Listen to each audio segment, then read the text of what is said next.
نحمد نصلی علی رسول الکریم اما بعد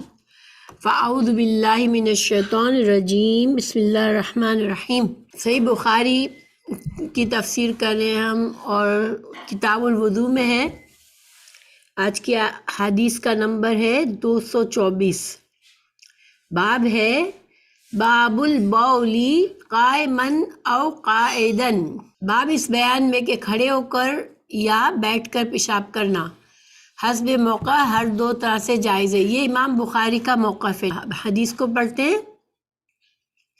حدثنا آدم قال حدثنا شعبۃ عن الأعمش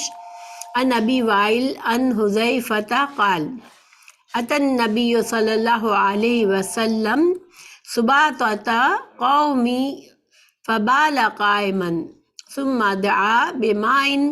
فجئته بماء فتودع۔ تو ہم سے آدم نے بیان کیا، کہا ہم سے شعبہ نے عامش کے واسطے سے نقل کیا، وہ ابو وائل سے، وہ حذیفہ سے روایت کرتے ہیں کہ حذیفہ رضی اللہ عنہ سے کہ نبی کریم صلی اللہ علیہ وسلم کسی قوم کی کوڑی پر تشریف لائے، یعنی کچرا پھینکنے کی جگہ، تو بس آپ نے وہاں کھڑے ہو کر پیشاب کیا، پھر پانی منگایا، پھر آپ صلی اللہ علیہ وسلم کے پاس پانی لے کر آیا تو آپ صلی اللہ علیہ وسلم نے وضو فرمایا۔ تو اس حدیث سے امام بخاری کیا مسئلہ ثابت کر رہے ہیں؟ لیکن بہت سے علماء اس چیز کو مکروہ سمجھتے ہیں کہ کھڑے ہو کے پیشاب کرنا، اس کو مکروہ کہتے ہیں، اس کی ممانعت کرتے ہیں، ٹھیک ہے۔ امام بخاری یہاں یہ بیان کرنا چاہ رہے ہیں کہ جو عموم ہے، جو عام حکم ہے، وہ تو بیٹھ کر ہی ہے، لیکن حسب موقع اور ضرورت یہ جائز ہے کہ انسان کھڑے ہو کر بھی کر سکتا ہے۔ جو حدیث ہے اس سے پتہ چلتا ہے کہ آپ صلی اللہ علیہ وسلم مدینہ میں ایک جگہ پر جہاں لوگ کوڑا پھینکتے تھے وہاں پر جا کے تشریف لے گئے اور وہاں پر آپ نے کھڑے ہو کر پیشاب کیا۔ تو علماء نے اس کے بارے میں بہت سی باتیں کی ہیں، وجوہات بیان کیے کہ شاید اس وجہ سے کیا ہو، شاید اس وجہ سے کیا ہو، کیونکہ حضرت عائشہ رضی اللہ عنہ کی حدیث ہے کہ آپ ہمیشہ بیٹھ کر ہی پیشاب کیا کرتے تھے۔ اس حدیث میں اور حضرت عائشہ کی حدیث میں ہم اس سے کیسے مسئلے کو سمجھ سکتے ہیں؟ علماء نے کہا کہ جب حضرت عائشہ رضی اللہ عنہ کی جو حدیث ہے وہ چونکہ آپ صلی اللہ علیہ وسلم کو گھر میں دیکھتی تھی، وہ تو گھر میں آپ سے کبھی یہ چیز نہیں دیکھی کہ آپ نے کھڑے ہو کر پیشاب کیا ہو، لیکن اس حدیث میں صحیح حدیث ہے اور اس میں واضح دلیل ہے، آپ گھر میں نہیں تھے، تو ہو سکتا ہے کہ آپ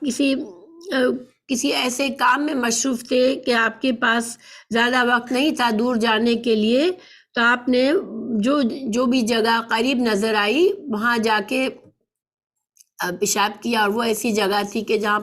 پر کوڑا ڈالتے ہیں لوگ، وہاں پر کوئی نجس چیزیں بھی ہو سکتی ہیں، تو ان کی نجاست سے بچنے کے لیے آپ صلی اللہ علیہ وسلم نے کھڑے ہو کر کیا ہوگا۔ دوسرے کچھ لوگوں نے کہا کہ شاید وہاں پر کیڑے وغیرہ ہوں گے، اس سے کیڑوں سے، کیونکہ جہاں پر کچرا پھینکا جاتا ہے وہاں پر کیڑے مکوڑے اور دوسرے چیزیں ہوتی ہیں جو انسان کو تکلیف دے سکتی ہے، تو اس کی وجہ سے۔ کسی نے کہا کہ آپ صلی اللہ علیہ وسلم کے گھٹنے میں تکلیف تھی اس وجہ سے۔ بہرحال یہاں پر اس حدیث میں یا کسی اور صحیح حدیث میں ہمیں اس کی کوئی وجہ نہیں پتہ چلتی، تو امام بخاری نے اس کو ایسے ہی لیا ہے کہ انسان وقت ضرورت یہ بھی کر سکتا ہے۔ اصل مقصد کیا ہے اصل میں کہ انسان کے جسم پر اور کپڑوں پر چھینٹے نہیں آنے چاہیے، تو کیونکہ انسان جب بیٹھ کر کرتا ہے تو اس میں زیادہ احتیاط ہوتی ہے، اسی لیے یہ صحیح طریقہ ہے عام طور پر، لیکن اس کا جواز بھی ملتا ہے اس حدیث سے کہ انسان وقت ضرورت کھڑے ہو کر بھی پیشاب کر سکتا ہے، تو یہ اس حدیث سے مسئلہ ثابت ہوتا ہے۔ حضرت حذیفہ رضی اللہ عنہ کے بارے میں ہم تھوڑا سا جانتے ہیں۔ یہ عظیم صحابی، ان کے والد مکہ میں پیدا ہوئے تھے اور پھر کسی وجہ سے وہ مکہ چھوڑ کر مدینہ گئے اور پھر وہیں پر بس گئے، وہیں شادی کی، اور حضرت حذیفہ وہیں پیدا ہوئے تھے۔ تو گویا کہ یہ لوگ یہ بھی کہتے ہیں کہ جب حضرت حذیفہ مسلمان ہوئے تو رسول اللہ صلی اللہ علیہ وسلم سے پوچھا تھا کہ یا رسول اللہ میرا تعلق مکہ سے بھی ہے اور مدینہ سے بھی تو میں مہاجروں میں شمار ہوں گا، میرا شمار مہاجروں میں ہوگا یا انصار میں۔ تو رسول اللہ صلی اللہ علیہ وسلم نے فرمایا تھا کہ آپ جس چیز کو بھی پسند کریں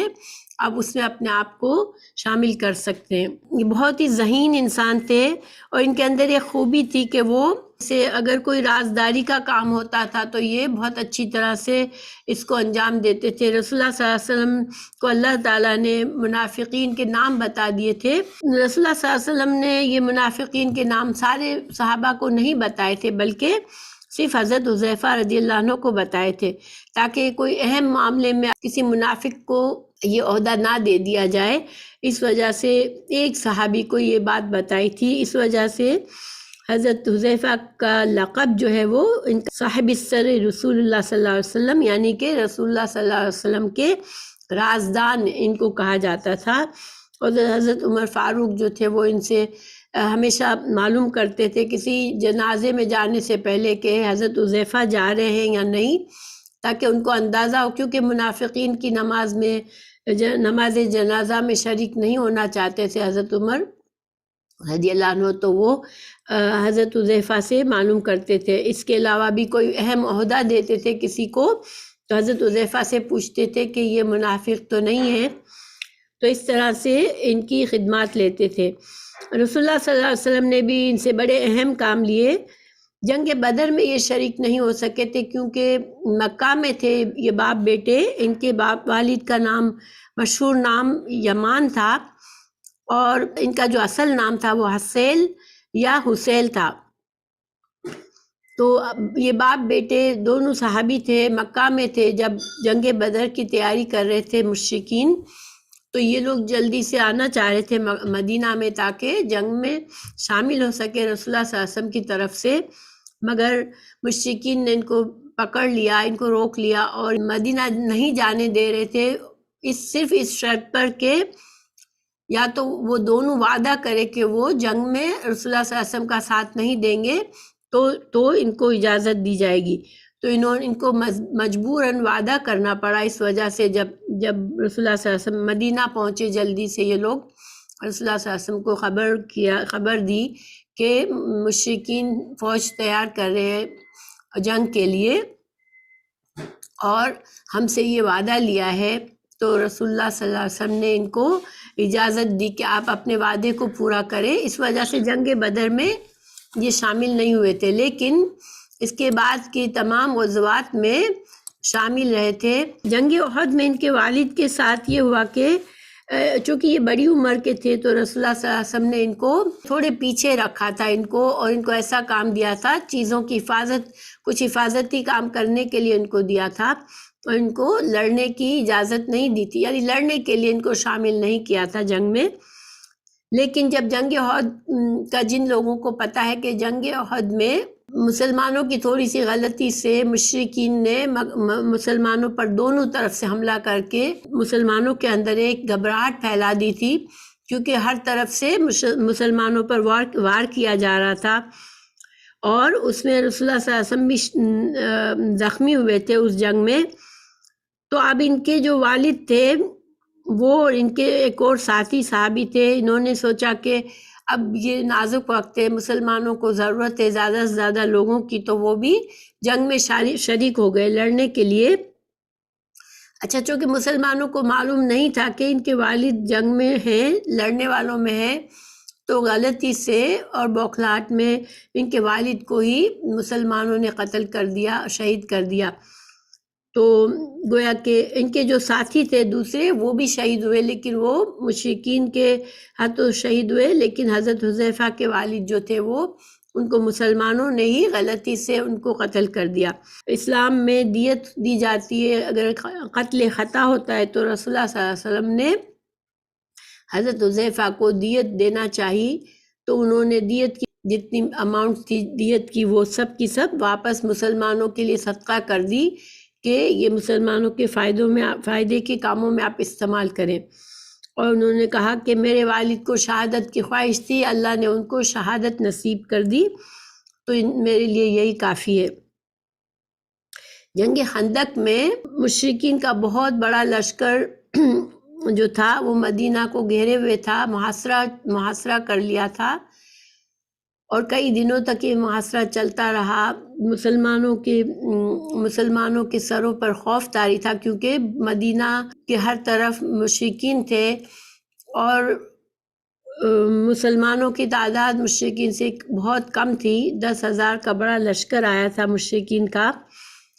تو ایسے میں حضرت حذیفہ رضی اللہ عنہ کو رسول اللہ صلی اللہ علیہ وسلم نے اپنے جاسوس کے طور پر مشرکین کے فوج میں بھیجا تھا، تاکہ خبر کر کے آئے کہ وہ لوگ، ان کے کیا پلاننگ ہے، وہ دشمن اب کیا کرنا چاہ رہے ہیں۔ تو یہ بہت خطرناک کام تھا، لیکن حضرت حذیفہ رضی اللہ عنہ نے بڑی ہوشیاری سے اس کو نبھایا، اور آپ صلی اللہ علیہ وسلم کے پاس خبر لے کر آئے کہ اللہ تعالیٰ نے ایک بہت سرد ہوا کا طوفان بھیج دیا تھا، تو مشرکین کے فوج کے سر و سامان، ان کے جانور، ہر چیز بکھر گئی تھی اس ٹھنڈ، اور بہت زیادہ سردی تھی۔ تو اور اتنے دن ہو چکے تھے، مسلمانوں نے خندق کھود کے رکھی تھی، تو یہ اس خندق کو پار نہیں کر سکتے تھے، اس وجہ سے وہ لوگ اپنے جانے کی پلاننگ کر لی انہوں نے۔ اور ابو سفیان جو کہ اس وقت جنگ کا سپہ سالار تھا، اس نے فیصلہ کر لیا کہ اب ہم واپس جائیں گے، اور یہ خبر حضرت حذیفہ رضی اللہ عنہ نے رسول اللہ صلی اللہ علیہ وسلم تک پہنچائی تھی۔ تو حضرت حذیفہ جو تھے، ان کی جو وفات ہے 36 ہجری میں وفات ہوئی ان کی۔ یہ مختصر سے حالات ہیں ان کے، حضرت حذیفہ کے۔ اب ہم اگلی حدیث پر چلتے ہیں۔ باب البول عند صاحبہ والتستر بالحائط۔ باب اپنے کسی ساتھی کے قریب پیشاب کرنا اور دیوار کی آڑ لینا۔ یہ تستر جو ہے سترہ بنانا، آڑ بنانا، ٹھیک ہے۔ تو حائط کہتے ہیں دیوار کو۔ تو حدثنا عثمان بن ابی شیبۃ قال حدثنا جریر عن منصور عن ابی وائل عن حذیفہ قال رأیتنی انا والنبی صلی اللہ علیہ وسلم نتماشى فأتى سباطة قوم خلف حائط فقام كما يقوم أحدكم فبال فانتبذت منه فأشار إلي فجئته فقمت عند عقبه حتى فرغ۔ باب کا ترجمہ ہے، باب اپنے کسی ساتھی کے قریب پیشاب کرنا اور دیوار کی آڑ لینا۔ حدثنا عثمان بن ابی شیبہ، ہمیں عثمان بن ابی شیبہ نے کہا، حدثنا جریر عن منصور، جریر نے منصور سے بیان کیا، عن ابی وائل، انہوں نے ابی وائل سے، عن حذیفہ، انہوں نے حذیفہ رضی اللہ عنہ سے بیان کیا۔ یہ حذیفہ ہی راوی ہے، اور یہی حدیث ہے جو ہم نے ابھی پڑھی ہے۔ رأیتنی انا والنبی صلی اللہ علیہ وسلم، ایک مرتبہ ایسا ہوا، انا والنبی صلی اللہ علیہ وسلم تماشا، میں اور نبی صلی اللہ علیہ وسلم چل رہے تھے، یعنی نبی کریم صلی اللہ علیہ وسلم اور میں کہیں جا رہے تھے۔ فاتا سباطہ، تو ہم ایک کوڑے کی جگہ پر آئے، جہاں لوگ اپنا کوڑا پھینکتے تھے، خلف حائطن، اور ایک دیوار کے پیچھے تھا، ٹھیک ہے۔ فقام کما یقوم احدکم، آپ صلی اللہ علیہ وسلم کھڑے ہوئے جیسے کہ تم میں سے کوئی کھڑا ہوتا ہے۔ فبالا فانبذت، تو میں جو ہوں، نبذہ سے ہے یہ، تو میں تھوڑا سا ہٹ گیا وہاں سے، منہ، آپ صلی اللہ علیہ وسلم سے، جیسے کہ آپ صلی اللہ علیہ وسلم کو الگ چھوڑ دینے کے لیے تھوڑا سا ہٹے حضرت حذیفہ۔ تو فاشار الیہ، تو رسول اللہ صلی اللہ علیہ وسلم نے ان کو اشارہ کیا، یعنی اشارہ کیا کیا کہ وہ آپ صلی اللہ علیہ وسلم کے پیچھے کھڑے رہ کر پردہ کرے تھے، آپ صلی اللہ علیہ وسلم کے لیے پردے کا کام کرے۔ فجئتہ، تو حضرت حذیفہ کہنے لگے کہ میں پھر قریب ہو گیا تھوڑا۔ فقمت عند عقبہ، پھر کس طرح سے کھڑے ہوئے کہ آپ صلی اللہ علیہ وسلم کی پیٹھ کی طرف اپنی پیٹھ کر کے، دوسری طرف منہ کر کے، جیسے کہ ایک کوئی محافظ کھڑا ہوتا ہے، اس طرح سے کھڑے ہو گئے، حتی فرغا، یہاں تک کہ آپ صلی اللہ علیہ وسلم فارغ ہو گئے۔ تو اس حدیث میں کیا ثابت کیا ہے، اس حدیث سے کیا مسائل پتہ چلتے ہیں؟ پیشاب کرتے وقت انسان اپنے سطر پوشی کا خیال رکھے، ٹھیک ہے۔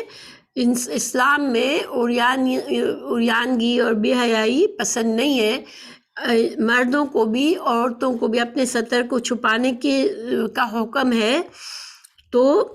سطر پوشی کا خیال رکھنا چاہیے پیشاب کرتے وقت بھی۔ کسی دیوار کی آڑ میں یا تو انسان کرے جہاں اسے کوئی نہ دیکھے، یا پھر کسی چیز یا کسی شخص کی آڑ میں ہو،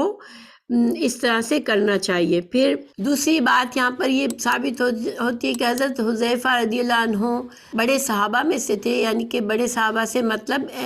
انہوں نے بہت اہم کام کیے اسلام میں، لیکن ساتھ ہی ساتھ آپ صلی اللہ علیہ وسلم کی جو خدمت کے لیے کچھ لوگ معمول تھے، جو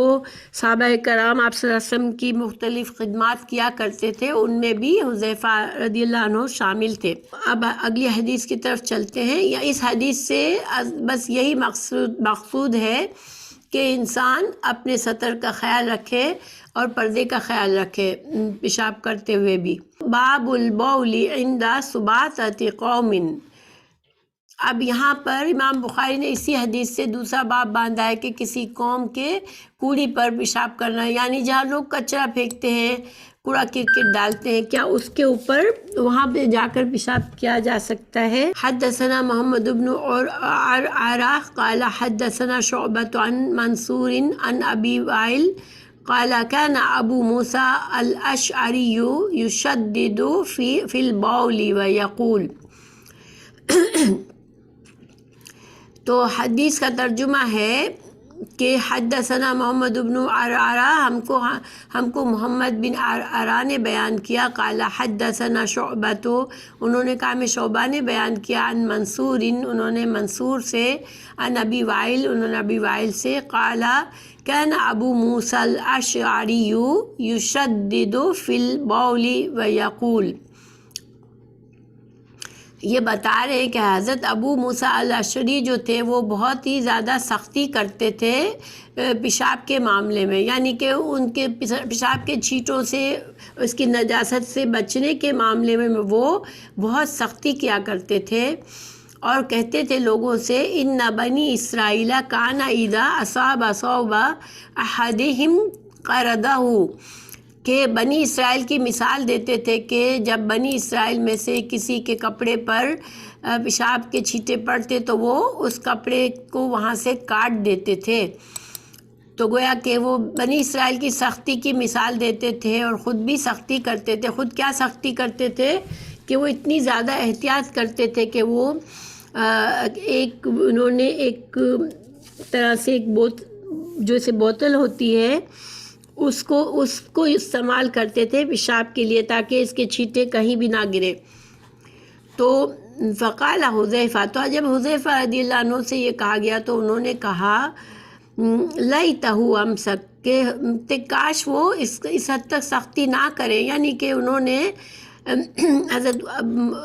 موسیٰ الاشعری کی سختی کو پسند نہیں کیا کہ دین کے معاملے میں، دین کے مسائل کے معاملے میں وہ اتنی زیادہ سختی کیوں کر رہے ہیں۔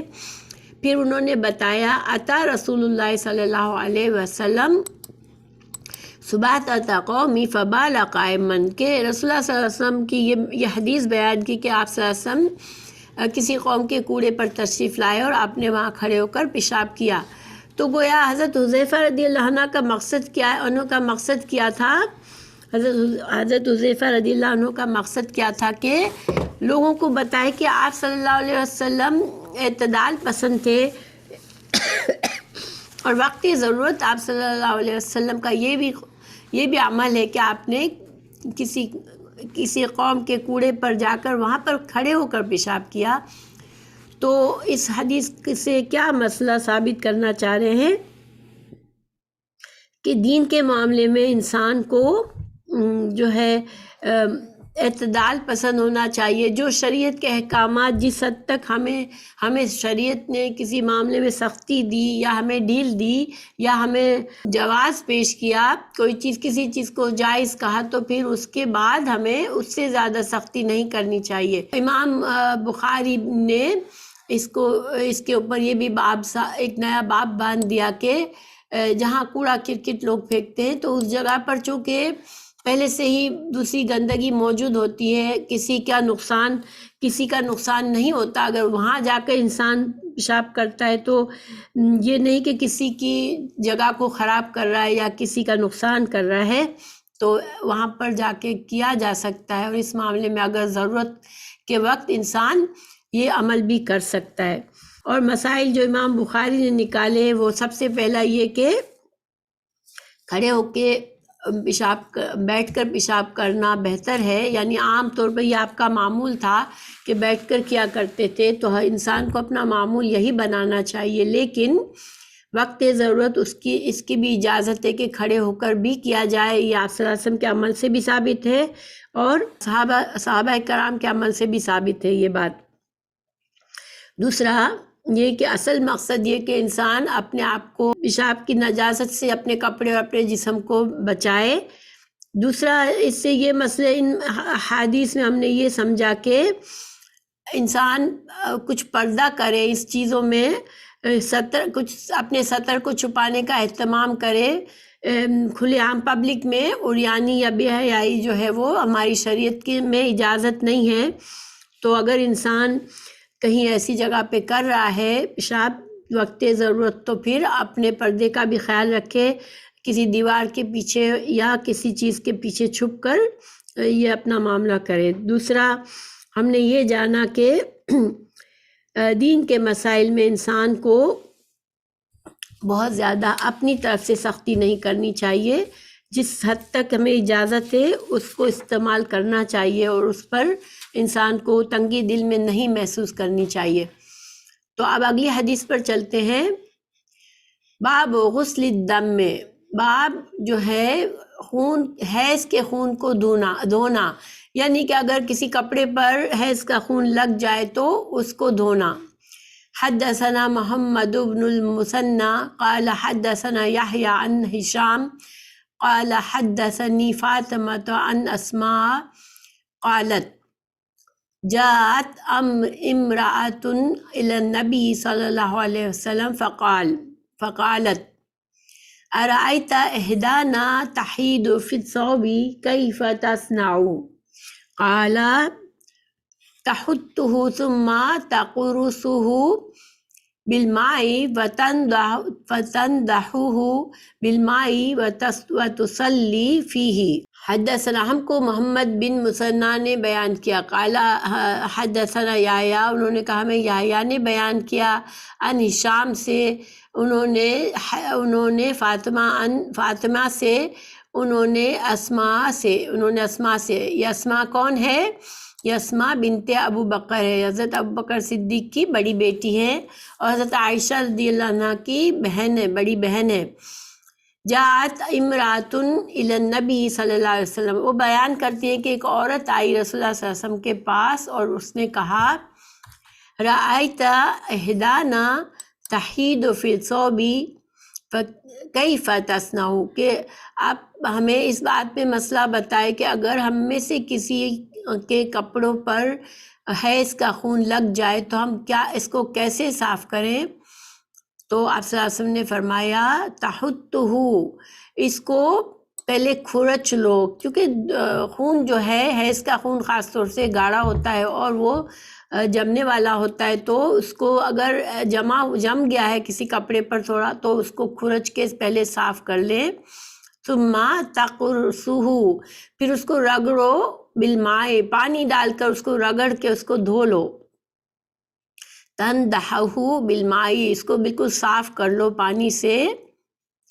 اور اس میں پھر تم نماز پڑھ سکتے ہو. یعنی وہ کپڑا پھر پاک ہو جاتا ہے کہ اس کو پہلے کھرچ کے زائد خون کو ہٹا دو، پھر اس کو رگڑ کے صاف کرو پانی سے اور پانی سے دھو لو اس کو، تو پھر وہ کپڑا صاف ہو جاتا ہے، پھر پاک ہوتا ہے، اس میں نماز پڑھی جا سکتی ہے. تو اس حدیث سے ہمیں کیا معلوم پتہ چلتا ہے؟ پہلے تو ہم اس حدیث کی راوی حضرت اسماء بنت ابوبکر کے بارے میں مختصر سا کچھ جان لیتے ہیں. ان کی جو والدہ تھی وہ حضرت عائشہ سے الگ تھی، ٹھیک ہے. ان کی والدہ مشرکہ تھی جو کہ بہت بعد میں مدینہ میں پھر مسلمان ہوئی تھی. حضرت ابوبکر صدیق نے ان کو طلاق دے دی تھی، اسلام سے پہلے ہی ان کو طلاق دے دی تھی۔ حضرت اسماء بنت ابو بکر جو ہجرت سے 27 سال پہلے پیدا ہوئی تھی، یہ شروع میں اسلام لائی تھی۔ ان کا نمبر جو ہے 70واں نمبر ہے نئے مسلمان ہونوں میں۔ جب رسول اللہ صلی اللہ علیہ وسلم نے تبلیغ شروع کی، اسلام کی دعوت دینا شروع کی، تو حضرت ابوبکر صدیق کے ذریعے یہ مسلمان ہوئی تھی، اور یہ 70واں نمبر تھا ان کا مسلمان ہونے کا۔ ان کی شادی حضرت زبیر بن عوان سے ہوئی تھی، جو کہ رسول اللہ صلی اللہ علیہ وسلم کے پھپھی صفیہ کے بیٹے تھے، اور ان سے ان کو عبداللہ بن زبیر ان کے بڑے بیٹے تھے حضرت اسماء کے 73 ہجری میں یہ انہوں نے وفات پائی۔ لیکن یہ بہت بہادر تھی۔ جب رسول اللہ صلی اللہ علیہ وسلم نے ہجرت کا حکم آیا آپ صلی اللہ علیہ وسلم کو، آپ صلی اللہ علیہ وسلم حضرت ابوبکر صدیق رضی اللہ عنہ کے گھر میں آئے اور ان کو بتایا کہ اب ہم ہجرت کریں گے۔ حضرت اسماء نے کچھ کھانے پینے کا اور سفر کا سامان نکال کے باندھنا چاہا، ایک تھیلے کے منہ کو تھیلے میں ڈالا، اس کو باندھنا چاہا، لیکن ان کے پاس ان کو باندھنے کے لیے کوئی چیز نہیں تھی، تو اپنے کمر پر جو ایک پٹا سا بندھا ہوا تھا اس کو نکال کے اس کے دو ٹکڑے کر لیے، اور ایک ٹکڑے سے اس کھانے کے تھیلے کو باندھا اور دوسرے ٹکڑے سے اپنے کمر پر باندھ لیا۔ تو رسول اللہ صلی اللہ علیہ وسلم نے ان کو ذات النطاقین، نطاق کہتے ہیں کمر بند کو، نون طا قاف نطاق، تو ان کا نام ذات النقاتین پڑ گیا، ٹھیک ہے، ذات النقاتین ان کو لقب ان کا ملا۔ اور رسول اللہ صلی اللہ علیہ وسلم نے اس وقت ان کو جنت کی خوشخبری سنائی کہ آپ کے یہ جو آپ کا جو کمر بند کے یہ جو 2 ٹکڑے ہیں، تو جنت میں اللہ تعالیٰ آپ کو 2 دے گا۔ ایک طرح سے یہ جنت کی خوشخبری ان کو سنائی گئی۔ حضرت اسماء جو تھی وہ بہت بہادر تھی۔ جب آپ صلی اللہ علیہ وسلم غار ثور میں تھے حضرت ابوبکر صدیق کے ساتھ، تو ان کے پاس کھانا لے کر بھی گئی تھی چھپ کر رات کو۔ اچھا، ان کے جو بیٹے تھے حضرت عبداللہ بن زبیر، وہ جب یزید بن معاویہ خلیفہ بنا تو انہوں نے ان کی بیعت نہیں کی تھی اور مکہ میں چلے گئے تھے، اور مکہ میں ان کو مکہ کا والی بنا دیا گیا تھا۔ لوگوں نے ان کو مکہ کی گورنرشپ دے دی تھی۔ عبداللہ بن زبیر اصل میں جب مدینہ میں ہجرت کے بعد پہلے لڑکے تھے جو پیدا ہوئے تھے، تو سب کو بہت خوشی ہوئی تھی، کیونکہ ہجرت کے بعد کوئی لڑکا پیدا نہیں ہوا تھا، اور یہ پہلے لڑکے تھے پیدا ہوئے۔ تو آپ صلی اللہ علیہ وسلم نے اس کو اپنے ہاتھ سے کھجور کو چبا کر ان کے منہ میں دیا تھا۔ اور حضرت عبداللہ بن زبیر نے جب بڑے ہونے کے بعد جب مکہ کو سنبھالا، مکہ کا کافی عرصے تک مکہ کا انتظام انہوں نے چلایا تھا، جو یزید بن معاویہ تھا اس نے بھی فوج بھیجی تھی حضرت عبداللہ بن زبیر کو زبردستی بیعت کروانے کے لیے، لیکن یزید کا انتقال اچانک سے ہو گیا، تو پھر اس وقت تو حضرت عبداللہ بن زبیر کو کوئی نقصان نہیں پہنچا سکے۔ لیکن جب اس کے بعد جو خلیفہ آیا مروان جو آیا، تو وہ پھر اس نے حجاج بن یوسف کو بھیجا تھا، اور حجاج بن یوسف نے ان کو بڑے ظلم سے قتل بھی کیا، اور ان کی لاش کو بھی لٹکایا تھا۔ اور حضرت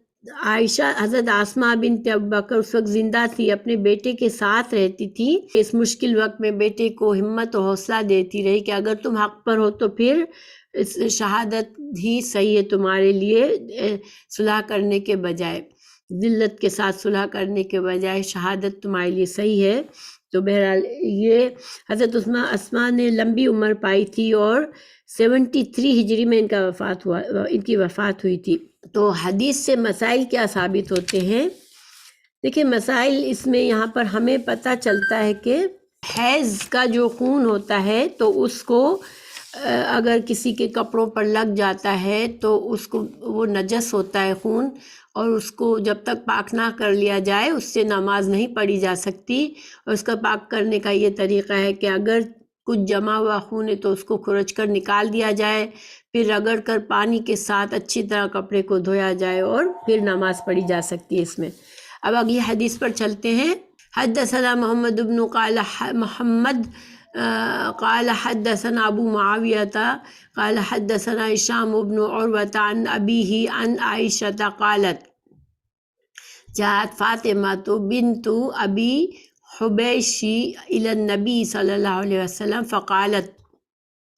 یا رسول اللہ انی امرأۃ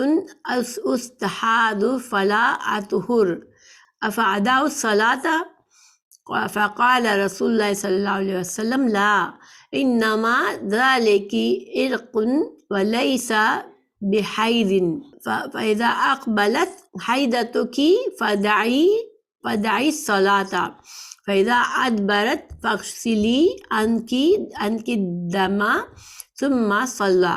قال وقال ابی ثم تودعی لكل صلاۃ حتی یجیء ذلک الوقت۔ تو اس حدیث کا ترجمہ کیا ہے کہ ہم سے محمد بن سلام نے بیان کیا، کہا مجھ سے ابو معاویہ نے کہا، ہم سے ہشام بن عروہ نے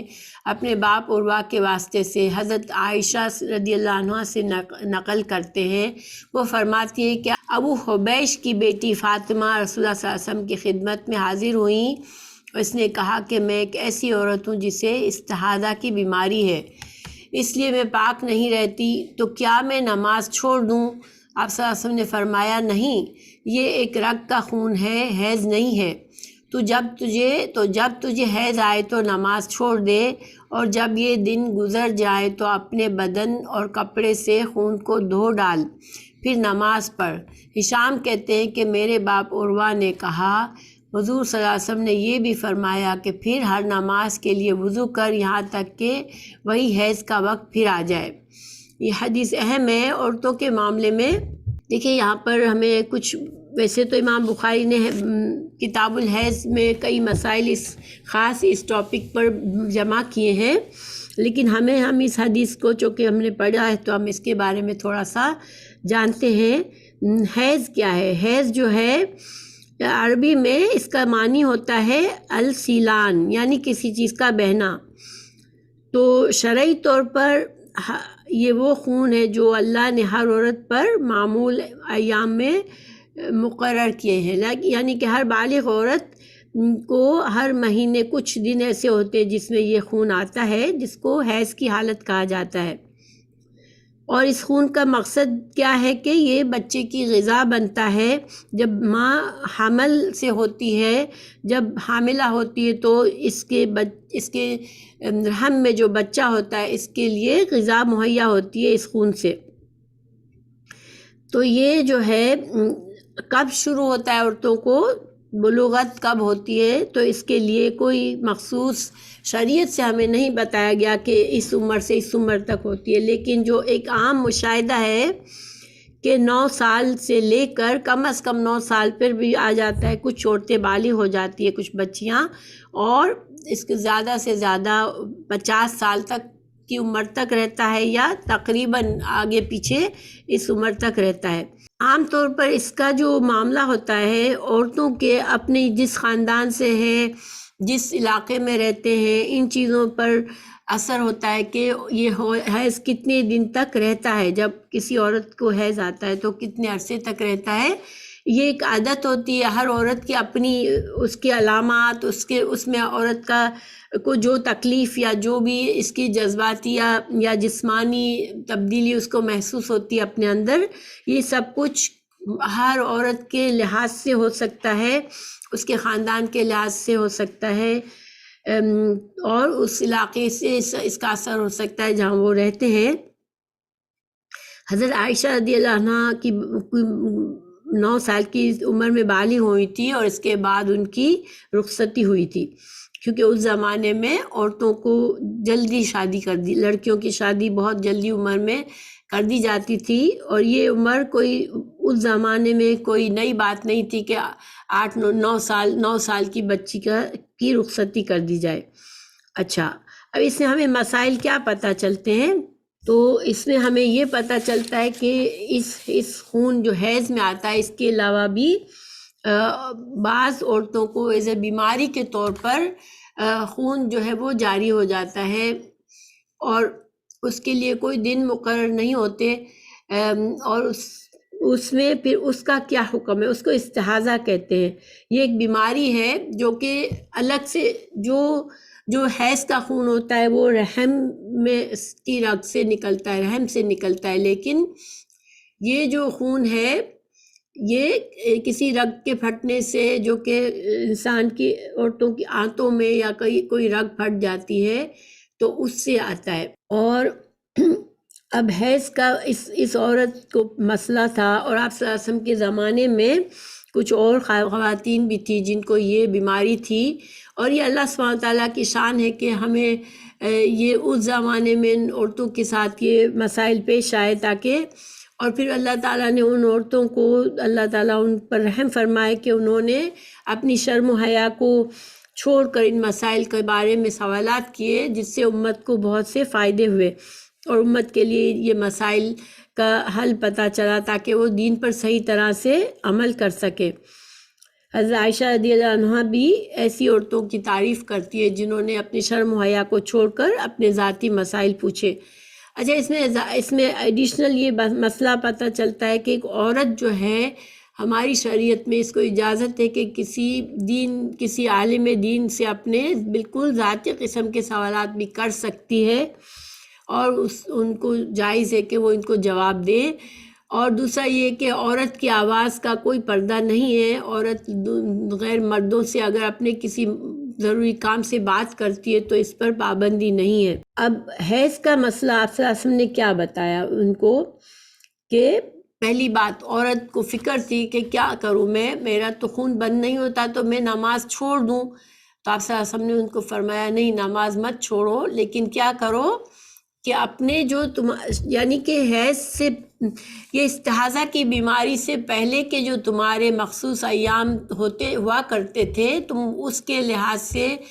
جب حیض شروع ہو تمہیں، اور جیسے دیکھیں حیض میں عورت اپنے آپ کو پہچانتی ہے، اس کی علامات ہوتی ہے، اس کی طبیعت میں جو تبدیلی آتی ہے وہ ہر عورت کو پتہ چلتا ہے کہ یہ اس کا حیض کا وقت ہے۔ تو ان دنوں میں جب تم پہچانو کہ یہ حیض ہے، اور جو تمہاری اس سے پہلے یعنی اس بیماری سے پہلے جو تمہارے دن ہوا کرتے تھے حیض کے مخصوص دن، ان دنوں تک تم نماز چھوڑ دو، اور اس کے بعد جو ہے تم غسل کرو، اور پھر کیا کرو، ہر نماز کے لیے وضو کرو، ہر نماز سے پہلے اپنے جسم کو صاف کرو، اگر جسم پر یا کپڑوں پر خون ہے تو اس کو صاف کرو اور نماز پڑھو۔ اب ایسی عورت کو نماز کے دوران پھر سب کچھ کرنے کے بعد بھی اگر خون جاری ہوتا ہے تو اس کے لیے اس پر وہ معذور ہے، اور یہ بیماری کی حالت ہے، اس لیے اس کو کوئی گناہ نہیں ہے۔ ہاں، ایسی عورت کو احتیاط یہ کرنی چاہیے کہ اس کا خون ہر جگہ پر نہ پھیلے، اس لیے وہ اپنی احتیاط رکھے کہ خون جو ہے وہ باہر کپڑوں تک نہ پہنچے۔ اچھا، اب جو ہے ہمیں دوسرے کیا مسئلہ پتہ چلتا ہے کہ، اور دوسرا یہ کہ اس کو ہر نماز کے لیے تازہ اپنے آپ کو پہلے دھونا ہے، اپنے جسم کو دھو کر اپنے کپڑوں پر کو صاف کر کے اور تازہ وضو کر کے نماز پڑھنا ہے، ٹھیک ہے۔ اور اس کے علاوہ پھر نماز کے دوران پھر نہ پرواہ کرے کہ ابھی بھی اس کو خون آ رہا ہے۔ تو یہ جو بیماری کی حالت ہے، یہی حکم ایسے مرد یا عورت کے لیے جن کو مسلسل پیشاب کے قطروں کے گرنے کی بیماری ہو جاتی ہے یا مسلسل ہوا خارج ہونے کی بیماری ہو جاتی ہے، تو ایسے لوگوں کو بھی ہر نماز سے پہلے اپنے آپ کو صاف کر کے وضو کر کے نماز شروع کرنی ہے۔ پھر نماز کے دوران اگر یہ حالت ہوتی ہے، ہوا خارج ہوتی ہے یا پیشاب کے قطرے محسوس ہوتے ہیں، تو پھر انسان نماز کو پوری کر لے، جو کہ یہ ایک بیماری کی حالت ہے۔ اچھا، کچھ احادیث میں کچھ ایسا بھی ملتا ہے، آپ صلی اللہ علیہ وسلم کی ایک زوجہ جو تھی،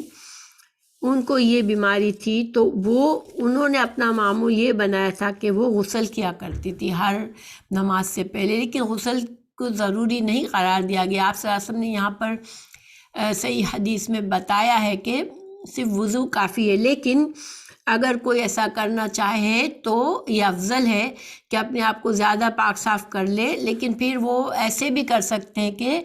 وہ ایک بار غسل کر کے 2 نمازوں کو اس طرح جمع کیا کرے کہ ایک نماز کو اپنے آخری وقت میں پڑھے اور دوسری کو اس کے شروع وقت میں پڑھے، تو 2 نمازیں ایک ساتھ پڑھ لے اور غسل ہر دفعہ غسل کرے، وضو کرے اور اپنی نمازوں کو جمع کر کے بھی پڑھ سکتی ہے۔ لیکن جو ہمیں صحیح اس حدیث سے جو مسئلہ واضح پتہ چلتا وہ یہی ہے کہ اپنے ان دنوں کو پہچانے کہ میں اس سے بیماری سے پہلے